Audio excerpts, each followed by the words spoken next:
You know, it is funny.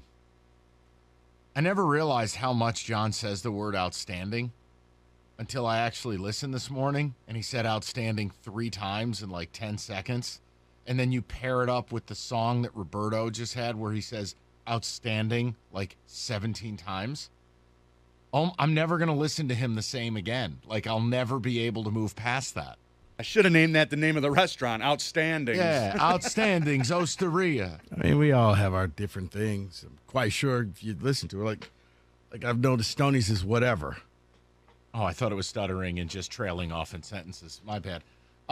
Hey, we're here. It's a Wednesday, and I know what I need, a break from the Lions briefly. So I'll get that until 3 o'clock, where we do have a Lions discussion that I think warrants some time. But, Rico, you wanted to start in a different place. Yeah, College Football Playoff Committee came out last night. They have their new poll that I'm sure people will be angry and upset about. But, you know, you saw a lot of movement. Georgia at 1, Ohio State at 2, Michigan at 3, TCU, Horned Frogs at 4, and Tennessee at 5. And it led me to think, okay, you know, Kenny aside, because Georgia's going to be in. But outside of Georgia, who is the one team that you can guarantee is going to be in this college football playoffs, and why? Who is that team that you can say unequivocally right here, right now, yep, they're in? You got $100, you'll put it on that team to be in the playoffs. Because with fluctuation happening, Michigan, Ohio State going to play each other. All types of chaos is going to happen. Mike, I do have one team that I think is in, and they actually got handed a gift last night. That's Tennessee. Agree. Tennessee's in. All Tennessee has to do is finish out their schedule. They're in. Missouri, South Carolina, Vanderbilt. There's an infinitesimal chance that the only way they're out, if somehow or another LSU runs the table and gets to play in the SEC championship and defeats Georgia. Now you got a problem on your hands. Well, right, but I think it's just setting up pretty. This is where I always hated the faux drama they built. Georgia's in, winner of Michigan OSU's in, losers out. An undefeated TCU would be in, right, and one-loss Tennessee is in. The only way any of this changes is if Georgia loses in the SEC title game. I still think they're in, but I think Tennessee would be out. But see, here's where it gets interesting because there's one team and one conference you didn't even mention. Pac-12. Oregon. Right. Oregon runs the table. Their only loss is to Georgia. Oregon's in. No, so I agree. That's what led me to believe, like, looking at this, all right, we all know Georgia's in unless, you know, there's a plane crash or something horrific happens to them. Oh, my God. Oh, my gosh. The hell is wrong with you? It's So hypothetically dark. speaking. My God. Well, Kenny had me killed off the last week. I was thinking, hey, unfortunate loss to UW. Right. Rico goes plane crash. Yeah, because down goes the ship. Because, Kenny, I respect your team so much, I don't think they're going to lose to any team. You respect him so much you're trying to kill him. It'll take an act of God in order for them not to make the playoffs. But what's that other team that you can say other than Georgia? Oh, yeah, they'll be in there. 248-539-9797, because I think Tennessee has that best shot. Because no matter, all they have to do is win their 3 games. They don't have to play in a conference title. They don't have to do any of the other extra stuff. And they're in because they beat Bama. They bombed LSU. They've got the schedule. They've got the wins. They won a road game, which nobody does. And I'm with you. Like, it's 3 games against Mizzou this weekend, Vandy, South Carolina. They're in. I think the teams that should be nervous are, well, I mean, look, I think the Big Ten teams, there's no room for error. Yeah. And look, TCU, I think this clears up big time if TCU loses to Texas Saturday night. Right. But and then let's just go ahead and put this thing to rest, because I keep hearing people try to make the argument of how you can have both Big Ten schools in there, guys. Not this year you can't. That's not going to happen because you don't have anything credible to build it on. If this was a rock-solid Big Ten and you could say, well, each team has 4 top 25 victories, yes. You don't have that. Both teams, their best game is Penn State. and that's it. If you look at their schedules, best game. So if either Michigan or Ohio State loses, And they're done. And both teams have looked ratty Right. multiple times. Right. So that's what I'm saying. You're done. So please miss me with this whole, well, I think the loser could still make it No. in. No. Stop leaving yourself a way out. Here's your way out. Beat Ohio State. Right. And if you're an Ohio State fan, stop leaving yourself a way out. There isn't one. Right. Beat OSU. I don't think a one-loss Big Ten team is even going to get remote consideration against one-loss Tennessee or a one-loss conference champion from One the loss Pac-12. Oregon. Yeah. One loss Oregon. Who'd you lose to? Georgia. Okay. Oh, and we played them in Atlanta. Yeah.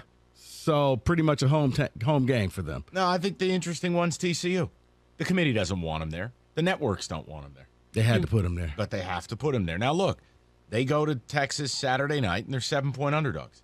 I think they've whistled by the graveyard the last 3 weeks. They've gotten to play some backup QBs. I do think that they get beat this week, and it simplifies it.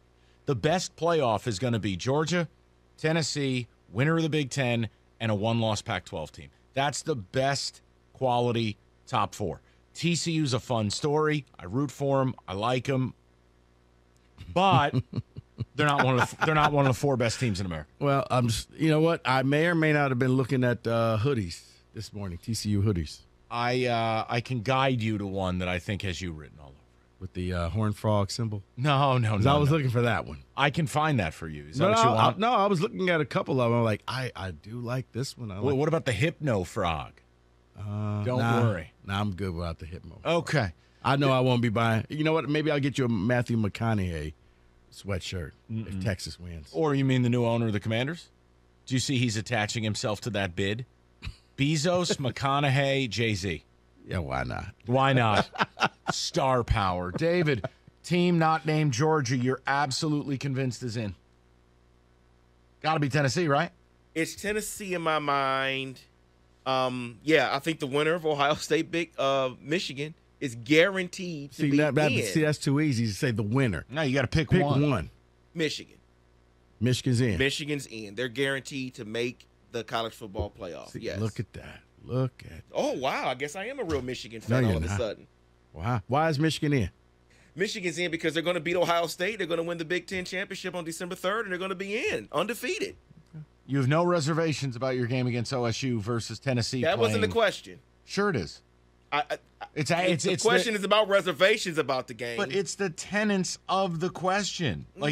Come on, man. No, I think this year's Michigan team is better than last year's Michigan team. So I think they could beat Ohio State this year. So I'm confident they are the team that's going to guarantee. How are they better? Just so I can understand that. Well, statistically, they have more sacks than last year's team.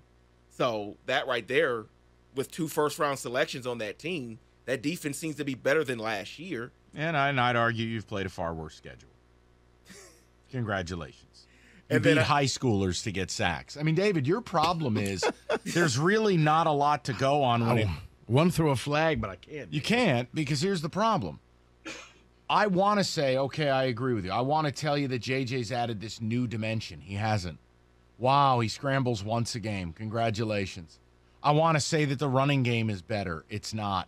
I want to say that the receiving core is better. It's not. The tight ends are fine, but Eric All's not there. Now, if you want to say the O-line received a big upgrade by getting the the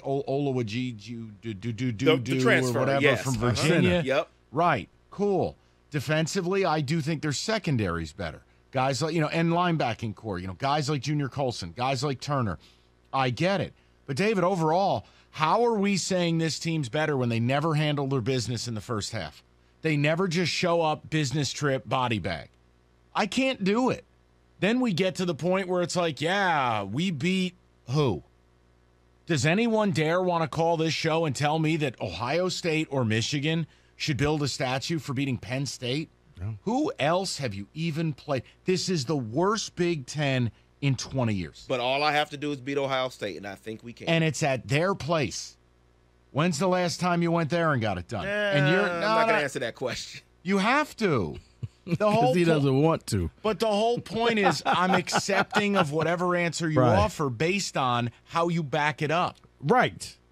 I can tell you Tennessee will be at least a 3-touchdown favorite in the remaining 3 games. For Tennessee, it is all about style points. Correct. They have to go out there Win about 45. and drop. I mean, this is one of those where I can't take my starters out. This is one where you tell the opposite coach, hey, I owe you dinner because I'm about to embarrass you today because I need this to get into the college football playoffs. Please do not take this personal, but this will happen. And at this time of the year, I don't think anybody can take it personal. If I'm Oregon, hey, man, I know the Pac-12. I'm at a deficit. I know that no one watches our games. And, hey, if I get a chance to put another TD on UW this weekend, I'm going to do it. Mm-hmm. And Kalen DeBoer's going to have to accept that. Like, you're just at a time of year where there's no feelings. So I'm with you. I think Tennessee's got the motivation. Oregon does. Oregon, I would just tell you the difference is Oregon still got to play their main rival in the Civil War in Oregon State. And every time they play that game, it looks like the movie Twister. And that's why I couldn't pick Oregon, because they were in my mind, but they have to play Oregon State. Right. Oregon State's tougher this year. And the reason why I could say Tennessee is because all 3 of these games, they're winnable games. David, the Big Ten equivalent to me is if you had to finish the year out with Indiana, Purdue, and Rutgers. Nebraska. Okay. Okay? If Michigan only had to finish out with those 3 teams, you know, not only are we beating them, but we're about to handle them. We're in. That's where Tennessee is at. Don't do anything stupid. Don't get anybody injured. It's a flaw of the system. They're going to exploit it the same way Ohio State exploited it a few years ago when Penn State actually won the Big Ten, but Ohio State lost to Penn State, but they got the bid over Penn State. Yeah. And again, I wish there was a rule that you had to win your conference in order to get in, but there's not. So look at how we're talking about Tennessee. The fact they don't have to play in the conference championship game, that benefits them, and we're going to reward that. I don't make the rules. I'm not telling you what's right. I just know one thing. This Big Ten, and hey, guys, you know what? We've belabored the point enough. We're not going to do the whole game-by-game schedule thing. It is what it is. You don't have a leg to stand on in the non-con, and you don't have a leg to stand on in conference because this Big Ten is an atrocity. And you know how I know it? My team, down a zillion players, just went to an alleged top 15 class of the West at their place and beat Illinois.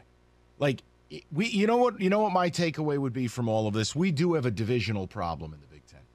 We have a major divisional problem. And for all the time we always used to talk about the SEC East versus the West, and the West was better, the East still had Georgia. Like, the Big Ten West has nothing. Mm-mm. They all play each other. Anytime they play their crossover games, they lose them. We have a problem. Well, here, let me capsulize this for you and really put it in perspective. Illinois is the best team in the Big Ten West. They will probably finish the year out losing all 3 of their Big Ten East crossover games. Michigan, no shame in losing to Michigan this year. Michigan State and Indiana, they would have lost to all 3 of those teams. Shame. But you're the best team in the West, and you lost to every team in the East. Right. I think in a better version of the Big Ten, we could talk about the loser of Michigan OSU, but I think the way the committee's got this set up, I just don't see it. And ready, guys? Here we go. Hope you enjoy playing the last game of the year. It hurts you. Yeah. If you play the damn thing in the last week of October, you get another month to put some resume out there. I know recency bias is not fair, but I think that's the other thing the committee is setting up. 2v3 is the elimination game. Well, here, and the beauty of that, Mike, I was so glad we talked about that on the 5-Star Zone. Oh, my. No, it wasn't me. Howard brought that up. I'm like, thank you. Because if I bring it up, you just don't understand tradition and Woody and Bo. Like, Woody and Bo are dead. They don't care. And well, but this you is about hurt business. yourself. Right. Because if you lose that game, I would play it the first game of the season, of the Big Ten season. It allows you a chance the loser can still run the table, and you'll get a spot in.